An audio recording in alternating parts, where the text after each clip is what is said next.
All right, hello everybody, it's 4 o'clock. We're going to start the March 2024 Housing Task Force meeting. I'm just going to go through some updates. The first one I want to talk about is pro-housing communities.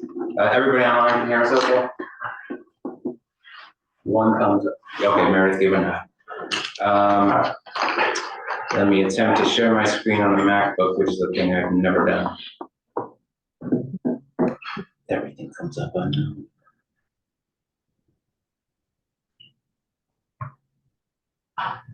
Don't know if people online can see that because I can't see them anymore. So right now, there are 143 letters of intent submitted across the state, only 22 that have submitted all. We're in the capital region for the purposes of this. It's an Empire State Development Program. So in Capital District, there have been 16 letters submitted. If you click on just the Capital District, you'll see that those are the 16. This long blue bar here is Columbia County, so we're still in the bullet. Folks are starting to catch up. There are some counties south of us that have caught up, but there are a few in the hopper. I know Ghent is working on theirs. Canaan is working on theirs. Helping Akron with their actual application. They've heard back from the state, so they're in the application process now. So they may be the next, they at Hillsdale actually might be the next two towns that get the certification. So we're making good progress there. Hudson just submitted their letter of intent a month ago. Okay.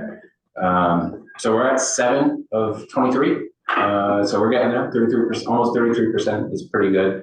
And I think there's going to be an announcement once the One House budgets come out. I think there's going to be some tweaks to what programs are available for rural housing. That's just sort of scuttlebutt, right, state level. But we don't know, excuse me, we're not sure what those programs are going to be just yet. Do you think they might be expanded? It's going to be the same venue. The same program? No, I think they might add more programs to it. I'm assuming one of the programs that we know HCR is going to roll out pretty soon is the, I don't remember what it's called, the Homeownership Development Program. This is one that has been defunct for like 7 or 8 years or so. It's pretty robust, but it's only a $10 million pot. There's a lot you can do with the money, but there's just not a lot of money available. It's specifically for single family rehabs, and you have to be a nonprofit to apply for it. And there's a stated preference for that nonprofit to also be a CHODO, which is a community and housing development organization, which I think Hudson River Housing is a CHODO. Galvin, I don't think is, when we looked it up. So there's a few throughout the area. But again, that program is mostly for nonprofits that already have properties that they're trying to rehabilitate. So there's actually a pot of money just for land banks in that, because that's one of the big functions of a land bank, which is a great segue into an update on the land bank. So where we're at for that, we are scheduling, just figuring out the dates, the first board meeting. That'll be the organizational board meeting. It'll be at some point in March. Probably the 3rd week of March or so. Just it's an open meeting law meeting. It's dictated by that. So there has to be a week of notice. I reached out to Kelly and the chairman to get the process started. Okay. Yeah, it's underway. We're just trying to figure out a date. As long as you got Kelly involved. Yeah, and so at that meeting, all the policies will get adopted. The next thing up for the land bank is in April. Homes and Community Renewals Board will meet and they will decide, that's when they're going to determine whether or not or how much operating funds our land bank will get. So within the next 2 weeks, we'll submit an application for this is non-capital funds. So you can't use it for acquisitions, can't use it for rehab. These are things like legal fees, pre-development costs, stuff like that. For the budget amount that we're thinking for our land bank, it's probably going to be close to like 100,000, I think it was. So that's just non-operating or non-capital, excuse me, it's purely operating. So the deadline to get that in is March 22nd. And then I'm just going to skip to the +1 ADU grant because it's another HDR grant. That is likely to be announced next Thursday. That's the tentative date for that. Next Thursday is also the next meeting of Homes and Community Renewals Board. So if they make the decision that day, we'll find out that day. Then hopefully that meeting happens. I don't see why it wouldn't. So hopefully within a week, we'll know whether or not we're receiving the $2 million or some amount that we applied for, up to $2 million. Michelle, you want to do a little Trillium CLT? Sure. So Trillium has been moving along. Some updates that our website is now live, trilliumclt.org. So that's exciting. We kind of have 3 goals this spring. So the first one is to really finish our 501c3 paperwork. We're incorporated, but we need the 501c3 status. So working on that. The second goal is to develop more involvement from different, bringing more stakeholders from around the county. So we're doing some stakeholder meetings to bring more folks in to join our committees, give us more capacity. And then the third thing we're doing is starting to think about kind of possible site selection for future projects. So apply for some grants that could help us do some looking at kind of getting a survey of different sites around the county and kind of going through some basic site feasibility analysis so we could have some options to think through. So that's what we're up to. Yeah, any questions, let us know. The website's got a spot if you want to subscribe for updates, and we'll send out updates, etc. Thank you. Congratulations. That's great. And then they say it's in Berkshire County. Do you have any idea when that announcement was made? Okay, it's Kelly, okay, well, over tomorrow. And then the last grant that we were working on was the mobile manufactured home replacement program, also through HCR. That's not been announced yet. That's usually around June. The CDBG and home programs tend to come out in the summertime. But we've had quite a few conversations. We've talked to Rebuilding Together Saratoga. That's the organization that has won this award every year they've applied, and they've won the max.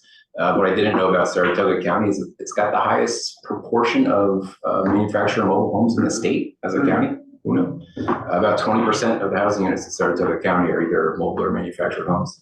Is that what it is? Oh, no, I was just wondering. It seems like an unusual number for that location. An unusual proportion, yeah. Saratoga's a big county though, it takes in areas that you wouldn't think of. It's not all downtown Saratoga. Right, no. Or Boston Spa, yeah. And they've more and more in recent years, as they've been receiving this grant funds, they've been using it to not replace mobile manufactured homes on a like basis.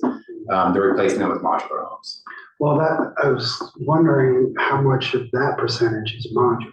That I don't know. Yeah, I'm trying to get my hands around some of these numbers. I think they're just starting that, right, Chris? I mean, they were just going to try that this year, so they haven't officially done that yet. They're trying to figure out the language and how you would use the mobile home money for a manufactured home. But Interesting. I think they've knocked out, I think it was 1974, 1972. These are interesting years in the building world, right? So we got lead and asbestos was right around that time. But also 1974 or 1972, excuse me, is when HUD started to impose federal building standards on mobile manufactured homes. So anything that was built before that likely does not meet current standards. So probably needs to be replaced anyway, just because it's, at this point, it's 50 years out of date. So it likely needs to be replaced just from use, but it needs to be replaced just from a regulatory standpoint as well. But if they've gotten the maximum amount of money for X number of years, maybe that contributes to the number of homes that they have. Is that? because they're replacing it, so they Right. still had to start with a base, you know. But okay, it's a replacement, not an addition to. Yeah, it's not for new builds. Okay. Well, new builds on an old site. And they don't just use this program. So that's a $1.4 million maximum award. They subsidize that, or they supplement it with AHC money, which is the Affordable Housing Corporation, also at the state level. They also use, there are 2 mobile manufactured home repair programs, so they use both of those. We identified this one again specifically because you don't need to own the land underneath the building. So it works if you are leasing a park as well. Do we know what our census is? How many of these homes we have? 1,652. Okay. 600, wait. I was gonna try to be fancy, but I don't have that memorized. That's about right. 1,652 homes and 589 of them are 1970, prior to 1972. So about a third of them. You know, one of the interesting things is even if you had a 1981 mobile home and it was built to HUD standards, it doesn't meet the energy code today. If you actually moved it to a new site and called the building inspector, it will not pass inspection. So, you know, then you're going to gut it to bring it up to insulated value, you know, which is impractical. So there's that challenge. And the pre-72, that's got to be a small number, right? How many, it's about a third of the units we have in the county, yeah. It's a much smaller, I thought the proportion would actually be higher, how many mobile manufactured homes we've got throughout the county. We're at about 4.2%, which is high for non-rural areas, but for rural areas tend to be about 10%. So we're actually a little bit lower on the threshold. And that's because real property gave you that from the 270s that are there. Yes. What is that, including the mobile home parks? I've got parks too. You got parks into that too. Yeah, And that would be all of the 270s in the county that you think of? yeah. What's the life of these? I mean, it seems like 72. In manufactured homes, it could be quite a long life. Is that right? As opposed to mobile home. You're talking about modulars, right? Not just double wides that they can plop down. So if you move, that's an interesting point. If you move it, you have to bring it up to code? Yeah. Oh, okay. And moving them is relatively expensive. It's Expensive, yeah. between $5,000 and $10,000 on average to move from one pad to another. Well, if you're leaving the park, I should say. And even within a park, I mean, that's how they can kind of weed them out sometimes by saying that the home has to be, so you can't even move to another park because they're going to say the home has to meet energy standards of today, and they don't. So answering supervisor The comment. things we learn. Right. Okay. We're having another conversation tomorrow afternoon. Supervisor Knight, you're on this one, right? Yeah, you didn't Yes. send me a link yet, but I will try and Do that join today. Yeah. And then Marissa Cody from the Columbia Land Conservancy is going to join that as well, who's also involved in the Trillium CLT effort, or it's not an effort anymore, it's just a thing that exists in the world. We're going to be speaking to somebody from Ithaca Neighborhood Housing Services. So obviously this is Tompkins County out in the Finger Lakes, but they also service a few neighboring counties whose names I don't remember because county names get really wild when you get close to the Finger Lakes. But they've been around for a bit, and a few years ago they purchased an entire mobile home park. They financed it a variety of functions. There was some FHA, there was some state grants, but they've been going through and replacing bit by bit. So they're I think the only nonprofit in upstate New York that has purchased a mobile home park that was for sale in the private market. One of the reasons that they did this, and this is, Dennis has talked about this a couple of times. There are investors out there who are buying mobile home parks. Just they're snapping them up left and right because they can kick people out. Most of these mobile home park tenants are on month-to-month leases. So it's very easy for them to get these folks out of there and then replace the units and then. Not so much anymore in New York City. I'll say there's been some changes In recently. New York, it's a little bit harder to do, yeah. They're not subject to the same eviction rights or fair housing rules that you are in a normal apartment or house. It depends on whatever your lease is with a park, and they vary. And speaking But to, it isn't so you're saying a tenant is not a tenant, is not a tenant. I mean, if it's you're- not the same as a rental. Yeah, if you were renting in like a multifamily home or something. Okay. But New York has strengthened some of the protections, and they've also made it easier for park tenants to organize and become what they call it. I'm going to throw another initialism in the housing world at you, a ROC, an ROC. It just means resident-owned community. It's also a giant mythological bird if you want to Google that.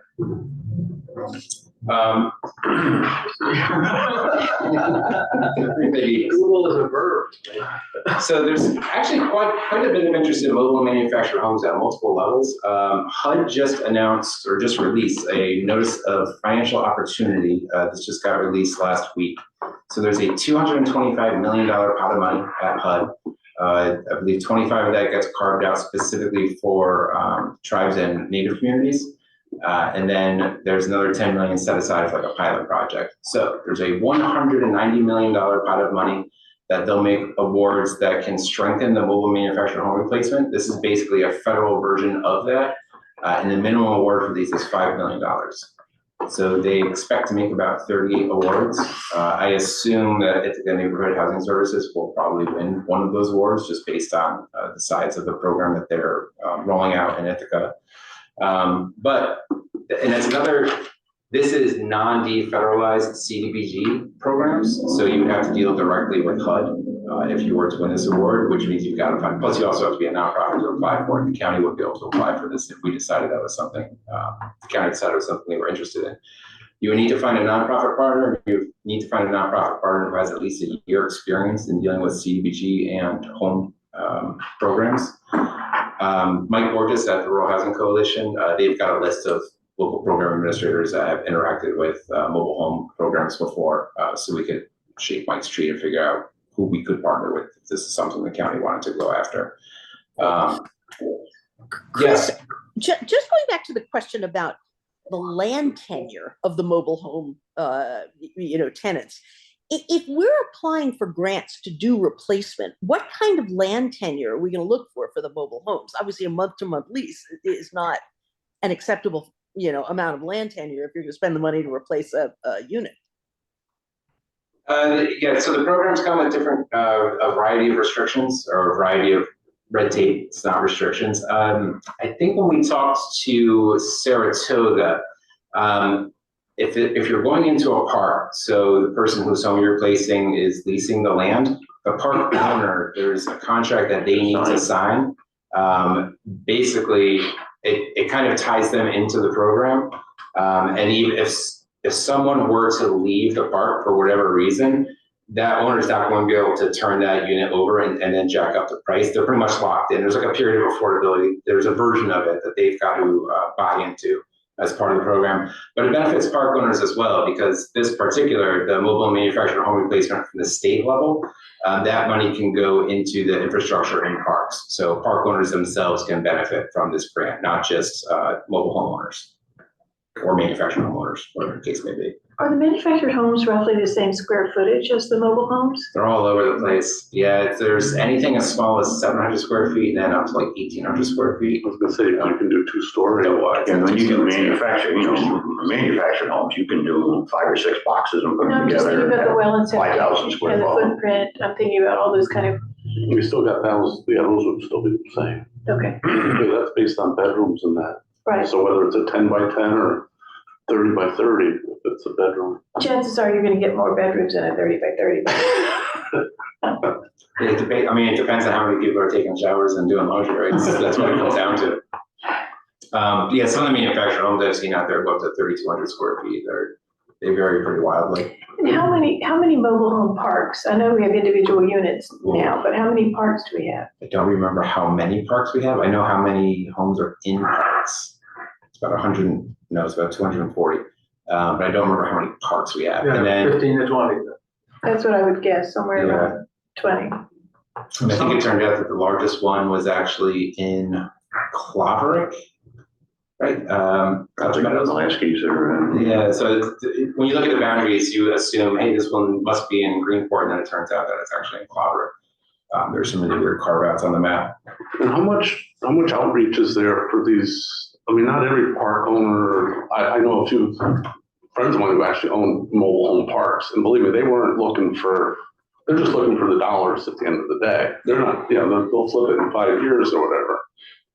What outreach is there for mobile home owners to get them involved in a program like this? Where are other towns, like the ladies here, what do they do? Yeah, James Strick was the gentleman that we talked to at Saratoga, sent me more documents than I've had time to read.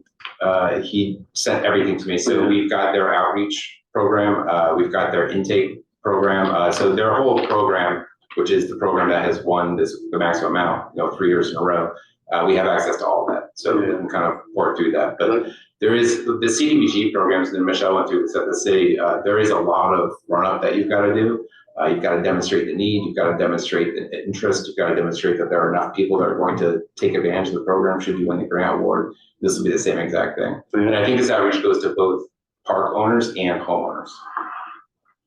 It'd be interesting. I mean, like I say, I know a couple people, friends of mine who own smaller things, and like I say, they're just looking, they just want to flip them in a few years. And does that preclude that from happening? Yeah, there's a period of affordability. I mean, they're just really down on this whole thing. So, Well, no, you could sell the park, but the park owner has to transfer to this thing. Oh, okay. Right?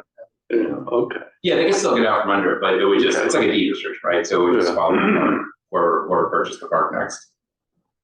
But to your point, if there are only 15 to 20 parks, that's not a lot of outreach. I mean, Yeah, No, but it's just. How many units in total? I think it's about 240 in parks. Yeah. And the total number again was 1652. I think you've got to find new numbers, better numbers. yeah. There's a few other things that I wanted to put up on here. So I'm gonna try to share these again. So things are under the radar. They're invisible in a lot of towns. You see the driveway, but you don't see the. Ron, yours must be one of the bigger ones. I don't think it's one of the bigger ones, but I mean, there's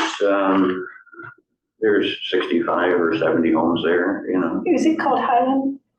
The bigger one is out here, like where your motel is out there. I call it Molaski's, but it's Alvarez's. Right. You know, Right. that's probably the biggest one. I think that's the one Chris is talking about. And is that Alvarez Home Builders? Yeah. Okay. They're also one of the modular homes. It's for the family anyway, you know. Yeah. There are 3 or 4, and there are likely more modular home producers that are relatively close by in the area. And one of them is working with Saratoga, or is looking to work with Saratoga, or no, they currently are. They were looking to expand their sphere.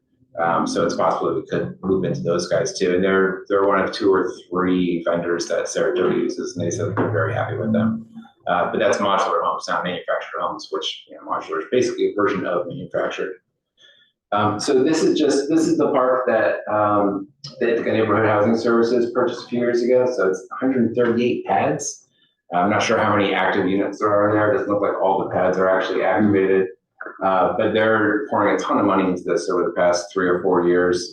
They've basically dug up almost every square inch that wasn't already covered to replace all of the infrastructure. And they have won 2 straight years of the mobile manufactured home replacement program. So it's another example of where that money is going and how it's being used. But again, there aren't that many nonprofits that own mobile home parks or manufactured parks throughout the state. Chris, why is it that I can't understand why mobile homes are tied in with manufactured homes? It used to be classified as chattel. That's gone away. So What's that word? Chattel. chattel, CHATTEL. You That's couldn't something get, that came when you got married, right? It was Yeah. chattel? It used to be. Shatter, I thought. I just don't understand. I mean, a mobile home is on wheels and you can move and you don't own the land sometimes and that. If you're buying a modular home and putting it, you're not gonna put that at Edward Acres or. You can, though. I mean, we've got could, some of them in yeah. Stuyvesant there where people have actually put modular homes, you know, wooden frame with a small crawl space basement. Right, but In a mobile home park, you know. well, then, I mean, that's not to the true. They do a land lease. At that point in time, you're doing 100-year, 99-year land lease, you know, it's a little different than Pretty much rent. fine with that, yeah. I don't understand why they tie the two together. Was the family in Stuyvesant that on the park, when they replacing some Yeah, units with modular? yeah. all the new ones are modular, right? I don't think No, not the newest. So the newest ones that you and I toured there, those are back to mobile homes again. Okay. You know, those are mobile homes, but the ones closer to the road when you drive in, there's a whole row of manufactured homes, that are modular homes, you know. So what's the cost per square foot? How do they compare in price? Is that how people make the choice? So modulars come in at about, on the high end, it's about 160 per square foot. Manufacturers about 120. And what's a mobile home? I mean, mobile homes you can get into for like 75,000 just for the home itself. Of course, you know, if you don't own the lot, there's lot lease that goes into this, and some of the lot leases I've seen are relatively high. I mean, I've seen $700 a month for some of the land leases. It's a pretty good chunk of change. But then they're mowing your lawn, plowing your road, and, you know. That's right. Yeah, you got a lot of water, sewer, you know, think about all those I'm things when just you own a trying home. to figure Single wide, is single what the wide, market 60 to is. 90, double wide, mobile home, 120 to 160. And, so, Yeah, they got new ones in Stuyvesant where the single wides are selling at 99, all done and complete, ready to move into, and the double wides are like 200,000, you know. So I wanted to put this other organization up on the screen that's tackling a variety of issues. And again, these guys have been around for a bit. So this is Addison County in Vermont. And again, this is the county I was talking about at the top for the folks online who weren't online when I was giving these stats out. Addison County is about half or it's 37,000 people. But their population density is about half of Columbia County's. About a quarter of their population lives in one town. It's the town of Middlebury. Middlebury is the only municipality in Addison County that has a sewer network or any kind of public infrastructure, really. And only because of a college. Yeah, pretty much. So they've just got the one. These guys do a ton. So they are, I don't know that they actually consider themselves a community land trust, but they certainly act like one. So if you go to their properties page, the very first thing you see is the property bulletin board. So here's a house. They've got the resale restriction formulas that CLTs use and other housing trusts use. So this one was recently purchased for $158,000. But if you look at the market value, it was $220,000. So there's a $62,000 subsidy that stays with it and just gets passed on to the next homeowner. I think they had a couple up here. So this just recently sold for $250,000 with a market value of $380,000. That's a 3-bedroom, 3-bath for $250,000. The average median sale price in Addison County right now is $415,000. So not quite where we are. How did they get these? But close. How did they get these? I'm not sure how these were acquired. I imagine these were acquired over the period of some years. These guys have been around since 1989. If I was a municipal official, this would start to concern me. There's over $100,000 worth of value that you're not taxing. Well, it depends on how it's The assessed. property taxes go Just down. because that's what you paid for doesn't mean that's what it gets assessed at, right? Well, But that's also, I mean, that's. wait till you get that home of yours and you get that assessment bill. Welcome, stranger. Those are That's what two you of the paid for. bills. Those are two of the bills that are floating around the state level right now. Is Well, this is what I get concerned when we start taking monies off the tax rolls, just, if we're trying to help with the average median income and all the low income help and everything, but yet we're raising it on the other side. It's not helping the people who can afford to stay in the community or trying to stay in the community. Because what the municipality needs is still the same. The snowplow trucks the highway department still needs the same amount of money. And if you Well, I keep think, I taking. mean, this is their issue, right? If they're dealing with the Well, I existing know it's their buildings. issue, but that's kind of what I'm getting at. These are interesting figures. I very much appreciate this. Aren't you getting it from the people who are not subsidized? Right, but you're talking, I mean, these two, you're talking over $250,000 here that's lost the value of. So even if it goes through all this rigmarole of, like you said, you can't, the tax and for what it's worth and everything, but still you're dropping it down. Well, that's a good point, but what is this program and what is the time period attached to it? This one, I believe it's in a land trust type of situation, so I'm assuming it's on a 99-year ground lease. So it's on a 99. I mean, I can't believe you'd take a holiday on the tax for that long, though. I mean, the assess would catch up. But part of the issue isn't it, that if you assess it at market and yet you've got people who can only afford it at the subsidized level, you're defeating the purpose. Well, that's my point. I think at first, you don't want to do that. Right. You want to get them in and you want to keep it down. Yeah. But at what point, over 99 years, it can't stay like But that. you also don't Kind of like a want to, pilot program, right? We just increase that, right, 5% I every mean, year. because you're increasing their wealth, and Right. that's good. So you just increase the tax base. Now, as some of you those do don't that. increase the wealth because they're gonna tie up the wealth based into the land trust, community too, so that's another but factor. we also don't want to create a speculative market where somebody comes in, No, gets the subsidy and then sells as soon as the subsidy expires and Right. realizes the full benefit. I think you definitely don't want to do that. Right. I mean, a perfect world would be, Tim, to satisfy everything would be to get these homes subsidized enough that it offsets what you're losing in the taxes. Or the alternative is, and the thought for the CLT, and I think also for the land bank as well, was to not try to acquire buildings, try to acquire lots. Because then you're only increasing the tax base, right? Like, what do you get from a lot? It's $8,800 maybe, I think is what it's assessed at, or it's probably assessed at 30 to 8,800. So if you turn it into even a single family home, you're increasing the tax revenue from that substantially. But your point is taking, I mean, that way, was. they're not even close. No, and the area, I think their average wage is about half of what our county's is. So I think that's where a lot of their deeper subsidies come from. And, you know, this is another state, so Vermont's got mostly different programs that I'm not intimately familiar with. And this is just more to give an idea of what this organization is doing. So they've got homes for sale with a resale restriction. They somehow in this county of 37,000 people, they don't have a photo for this because it's fully leased up. Their vacancy rate is really low in their county. But they put together a 20-unit multifamily rental building that used to be a firehouse that they're now managing. So they're doing land trust resales. They're doing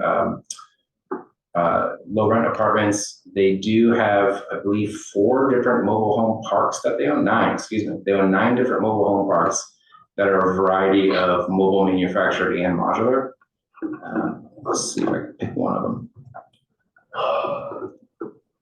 So if you look at the lot rents here, they're about half of what you see on the private market, if not less. I mean, $250 for a lot rent that's impossible to find in this county. They're usually around $600 or $700 here. And there's one more pie they had their fingers in. And but the price of the unit would be actual about homes. the same Let's see if they as have it a would home on for the sale. market. Looks like they've just got lots for sale right now. When I pulled this up before, they had 159,000 for 950 square feet, and then 182,000 for 1,200 square feet. So it's still pretty reasonable. Well, it is, because then if you add, the bottom line is, what is their monthly gonna be? What's it come out to? Yeah, Right. none of them seem to be over 1,300 a month with the lot rent included. And then the one last pie that they had their fingers in that I want to highlight.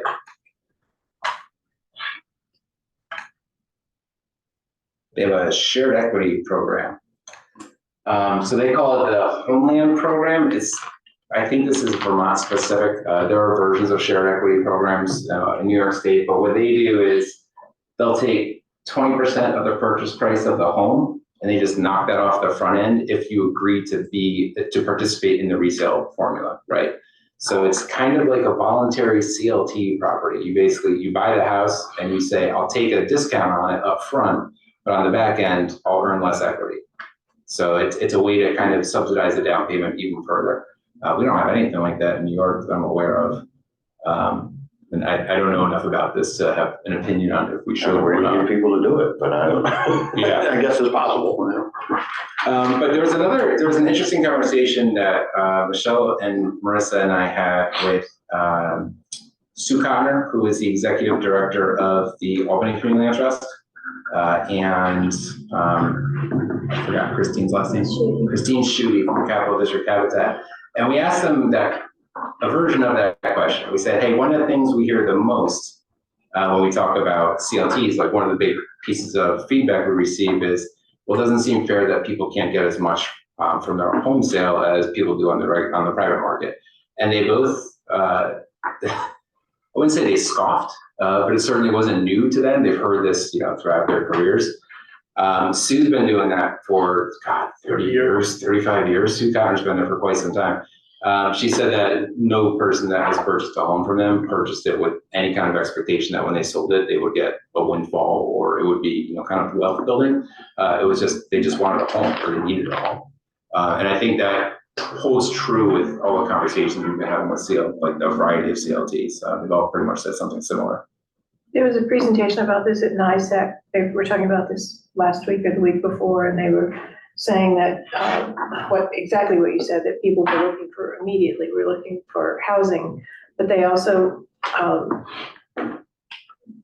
tended to be more generous, disproportionately. When in a charitable situation, would give a bigger gift proportionate to their income or their discretionary income than somebody who had more. So people at this income level are, they think differently. People don't stay in home very long anymore today. They just there for a few years and move on, Not the same. And then the last thing I want to highlight, and I apologize to the folks online, I don't think Mac wants to share my stuff here. But this is, I'm gonna put a link to this in the chat because this is actually, it's not quite housing related, but it's housing adjacent, and it's very important. And this is something you can find online. Pattern for Progress, who is the Hudson Valley, the closest to Hudson Valley guest to having a regional planning commission, last week put out a report that I have exited out of. One moment, please. Here we go.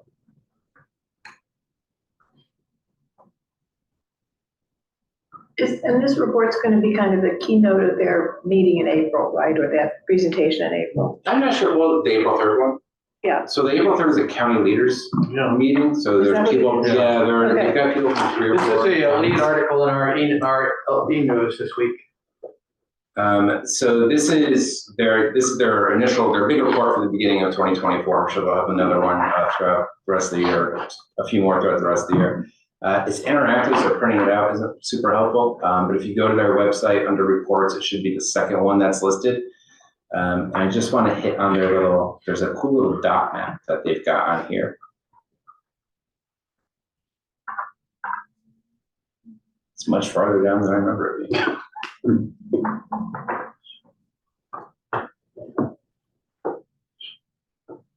Well, I'll just do our county then. What do the colors mean? Anything? No. No, these are just different counties. So in 2007, Columbia County had 83 licensed child care providers, and in 2023, we had 30. So we lost 64% of our providers. And they make a distinction in this report between providers and seats, right? Because if you've got X amount of providers that have X amount of kids, that's how many seats you have.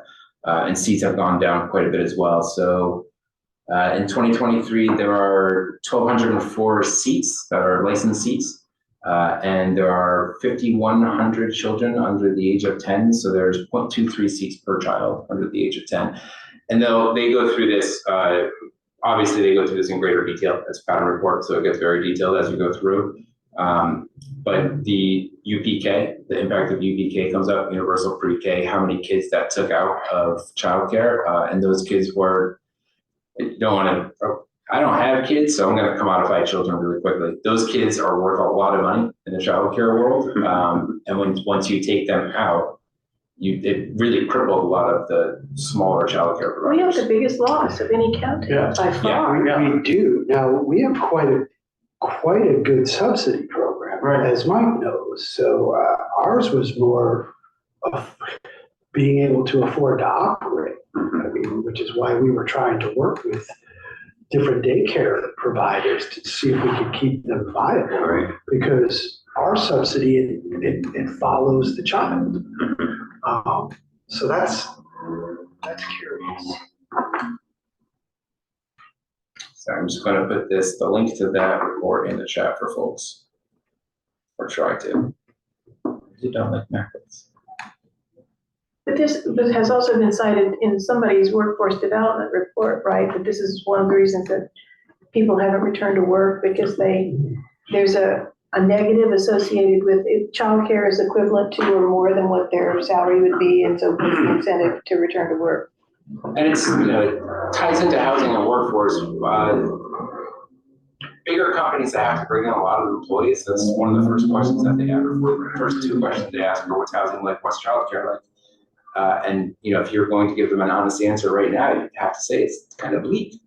And it's difficult for someone that needs 100 to 300 employees to cite themselves somewhere when the answers to those questions aren't what they're But you looking could do what Sweden or France or Italy does. You could have childcare on site. They could have a designated childcare facility on site. We Drop your have kid and go to work. there's 2 or 3 companies looking at Flanders, and they asked, are you going to be able to deliver 120 employees for us? I said, yes. Chris Nardone's right over here. One of the good pieces of news that I did get from I don't remember her name, is it Antoni? What's the ED of Family of Woodstock? I think it's Antoni.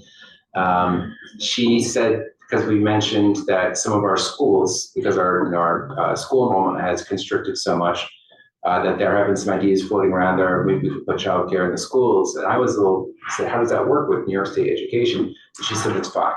Because there is a requirement that if you're if you're teaching in a school, you have to be certified. If you're providing childcare, that's not necessarily true. Well, Taconic Hills is looking at that now. And they're working with Family of Woodstock. Because that's who we contract with them to do the subsidy. And they're constantly trying to find providers, and because they have a waiting list. Yeah, their waiting list is long. There's someone, so I met the executive director at a Patterns, there's a class that I attend, and there was someone in that room, I mean, this is anecdotal, but it didn't seem to be uncommon. She said when she first started telling people that she got pregnant, which, you know, I don't know how many weeks you do that at, 10 weeks or whatever, the first question that half a dozen people asked her was, where are they gonna go for childcare? You basically have to start planning your child's childcare as soon as you find out that you're going to have a child. That's how long the wait lists are. Well, and the issue is there's so much room in the schools because of the drop in population. And the legal issue is easy to resolve because Head Start rent space in the schools already. So, you know, the school attorneys were pretty clear that they could do it if they had a third-party provider. And then because they were third-party providers and not employees of the school district, you didn't have to be certified as a teacher.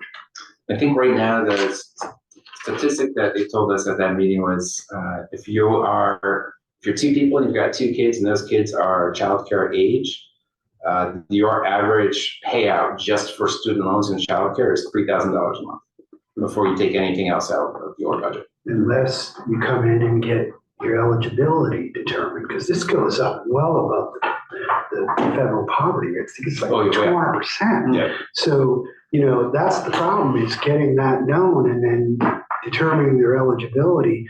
I can talk knowledgeable, not just because we do the grant, because I have 140 employees, and a lot of them take their children to another place to get their daycare where it's more affordable, as opposed to right here in Hudson. Which is why I was working with Mike to try to get all the subsidy would follow all those kids. Yeah. Okay. I mean, but you literally can't get the providers to open and do it. And it's starting. The reason I want to bring it up here, not just because this is a big issue for the region and for our county, but also this is increasingly becoming one of, you know, it used to be, how are the schools in your area? That used to be one of the biggest determinants of where people live. Then it became, because millennials are millennials, then it became, how are the dog amenities? That's a real thing. Like realtors will actually tell you that people asked about, where's close to dog park? That's kind of gone away. And now later, millennials are starting to have children and buy homes. They were just doing it later in life because they were paying off their student loan debts a little bit before they got in. So they're in the home buyer market just as much as anybody else was around that same age range. And their biggest determinant right now is childcare. And a lot of that is they don't really, there's so much remote work that they can kind of decouple from what's the job market like in that area, but you can't really decouple childcare. That can't really be remote work. And most parents know that socialization really starts at 2 or 3, and that's more important in some senses in rural communities where you don't have neighborhoods where people aren't walking across the backyard to somebody. So yeah, so I think part of what we want to do is advertise that I want to talk to you we about that. do have that available, so you're not going to be as tied down. I get the other debt, but you're trying to bring monthly debt down so that they can pay a mortgage and do what they got to do. And it's very possible to do, particularly the more you can show the debt to ratio, the more eligibility you're gonna have. I think that's another one of those issues, right, where there's money out there and there's just no supply. Correct. Or there's a constrained supply. There are people who are not aware of that the money's there. There's need, Right. and no one can deliver on that.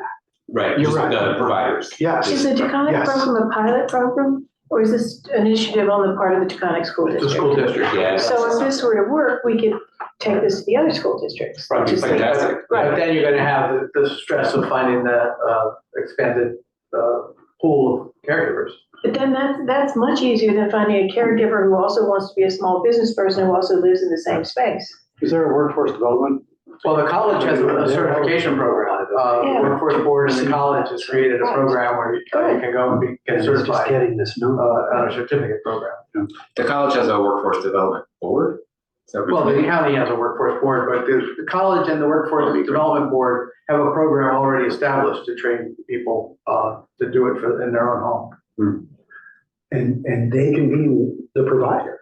They Well, but can. we were talking about this before you came in. So it's difficult, it's a difficult business model unless you have two of your own. I agree with kids. that. No, I agree. I'm just saying it's one more Yeah. option that's out there. Yeah. But it was, And it works in some places. but also if you think about the other facilities, I mean, the other efficiencies, you know, the fact that you could drop all of your children in one place and go to after school and pick up, and in the event you needed a nurse, there's generally a school nurse on site or something. There's so many things that. You've all been at conferences and heard the issue that because of the pre-K, pulls everyone out, it kills the business model. It gutted the profit. Because, you need to have so many, like a nursing home, you need to have so many people, that if you have infants, the cost is so much higher that if you have, pre-K, then you dollar cost average the cost of the higher care for the infant. Is the educational requirement for it similar to nurses' aides or healthcare aides, or, because think about it, Well, it's also. There's two levels. If you're under 8 kids, you don't have to have as much certification as if you're in a facility that's operating with multi-rooms and. I'm just thinking that potential healthcare aides wouldn't have to worry about lifting. They can worry about, work that's day work, not shift work or night work. In that sense, it's more attractive. Could be more attractive. Well, anyway, Chris, back to your original point, Family of Woodstock does everything it can, including billboards and whatever, to advertise it. But it needs to potential homeowner, particularly younger, first-time home buyers that might have kids that they need to know that. Yeah, I think it needs to be part of it. Yeah, our package of letting. Marketers or realtors, really, they ought to know that. Yeah, absolutely. And, maybe that's something we could work on our That's a good committee. point. We know a realtor. Yeah.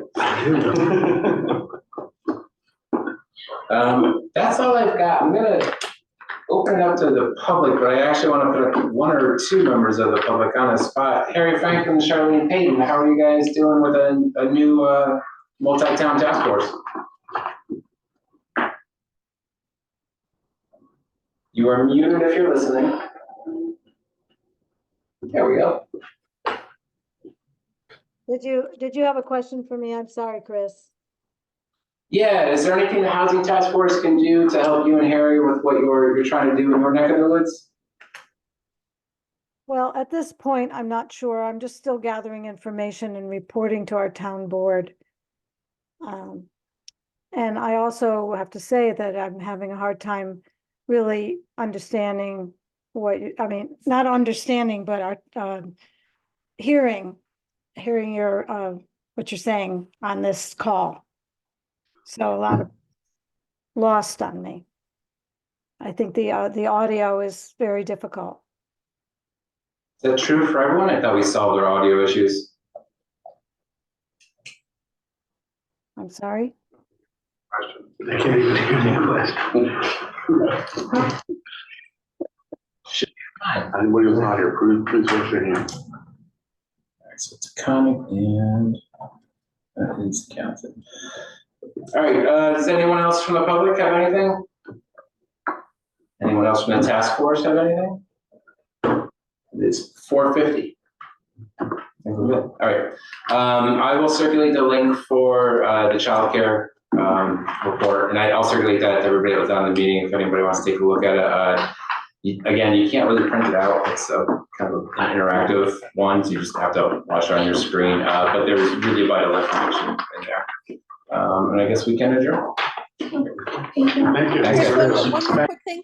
Can you also Yes. circulate the link for the pattern for progress report that you put up on the screen? Yes, I can. Great. You can't print it out. If you want it quickly, just go to Patterns for Progress. It's their second report. But, we'll get it to you. Okay. So Great. when is the town